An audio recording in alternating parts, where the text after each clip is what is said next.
Assalamualaikum warahmatullahi wabarakatuh. Kami dari kelompok 8 kelas FRF 2022 ingin memperkenalkan diri. Saya Zahra Novalia Prasetyo dengan NIM 22030224076 dan teman saya Bima Aswab Mahasin dengan NIM 22030224080. Kami di sini akan memberikan materi tentang laporan penelitian. Pertama, saya akan menjelaskan apa sih laporan penelitian itu. Laporan penelitian adalah informasi yang disampaikan secara tertulis atau lisan dengan tujuan untuk mengkomunikasikan kesimpulan hasil atau temuan penelitian yang diperlukan. Untuk itu, maka harus dibuat secara sistematis dan logis pada setiap bagian, hingga pembaca mudah memahami langkah-langkah yang telah ditempuh selama proses penelitian dan hasilnya. Laporan penelitian ialah dokumen tertulis yang berisi himpunan perolehan data, pengolahan, serta analisis data, hingga kesimpulan terhadap pembuktian hipotesis yang disusun secara sistematis. Lalu, terdapat 3 bagian atau 3 struktur pada laporan penelitian. Ada pendahuluan, isi, dan juga penutup. Di dalam pendahuluan terdapat yang pertama, halaman judul, yang menggambarkan keseluruhan isi laporan atau inti dari suatu laporan. Yang kedua, abstrak, berisi rangkuman dari isi laporan penelitian dalam format yang sangat singkat. Yang ketiga ada kata pengantar, berisi ucapan syukur dan terima kasih dari peneliti atas selesainya proses penelitian. Dan yang keempat ada daftar isi, berisi laporan yang menunjukkan garis besar judul dan subjudul laporan yang memberi gambaran dan petunjuk tentang topik apa saja yang dilaporkan. Di dalam isi terdapat yang pertama pendahuluan, untuk menjawab pertanyaan apa yang diteliti, untuk apa, dan mengapa peneliti ini dilakukan. Yang kedua ada kerangka teori, untuk membandingkan disertai dengan alasan-alasannya.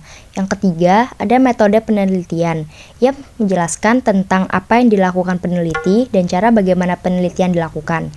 Yang keempat ada hasil penelitian dan pembahasan, dipaparkan seluruh hasil penelitian, pembahasan, dan diskusi yang telah dilakukan. Dan yang kelima kesimpulan dan saran, berisi tentang ulasan singkat tentang permasalahan yang dipertanyakan sekaligus dengan jawabannya yang merupakan hasil penelitian yang dibuat singkat, padat, dan jelas. Dan di bagian penutup terdapat yang pertama lampiran, berisi keterangan tambahan yang berkaitan dengan isi laporan penelitian seperti dokumen khusus, instrumen pengumpul data, ringkasan hasil pengolahan data, dan tabel peta atau gambar. Yang kedua ada indeks, berisi urutan kata-kata, istilah, atau nama penting yang terdapat dalam laporan penelitian. Dan yang ketiga ada daftar pustaka, berisi semua sumber atau rujukan, baik buku maupun media elektronik yang digunakan sebagai penunjang dalam penulisan dan pelaksanaan penelitian ini. Nah, ketika kita membuat laporan penelitian, kita harus memperhatikan dari setiap kata dan kalimatnya. Maka dari itu, apa sih ciri-ciri atau sifat yang harus dimiliki pada laporan penelitian agar menjadi laporan penelitian yang sempurna? Yang pertama, harus bersifat objektif. Maksudnya bersifat objektif ialah mengungkapkan apa adanya dan tidak mengada-ngada. Yang kedua, bersifat logis. Keterangan yang diungkapkan harus mempunyai argumentasi yang bisa diterima oleh akal sehat, runtut, dan nalar. Yang ketiga, bersifat jelas. Segala informasi yang ditulis bisa mengungkapkan sesuatu yang jernih. Yang keempat, bersifat terbuka. Selalu dapat menerima pendapat dan kebenarannya dapat teruji melalui kritik dari pihak lain. Dan yang kelima, harus bersifat sistematis. Tulisan yang menurut alur pemahaman yang runtut dan berkesinambungan. Ada pula syarat-syarat membuat laporan penelitian. Yang pertama, laporan harus bersifat benar dan objektif. Yang kedua, laporan harus jelas dan cermat maksud dan tujuan penulisan laporan. Yang ketiga, laporan harus langsung mengenai sasaran penelitian yang diteliti. Keempat, laporan harus lengkap dan tersusun secara sistematis. Dan yang terakhir, laporan harus tegas dan konsisten.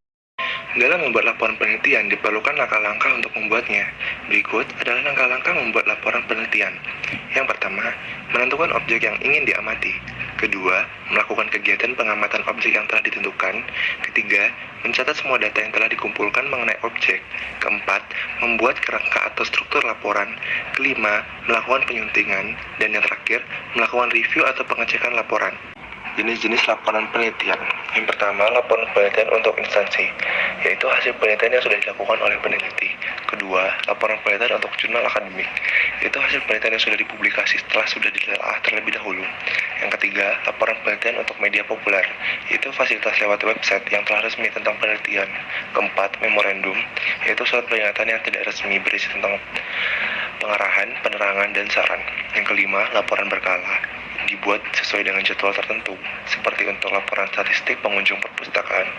Yang keenam, formulir, yaitu alat penetapan tanggung jawab atau permintaan pemerintah untuk melakukan sebuah kegiatan.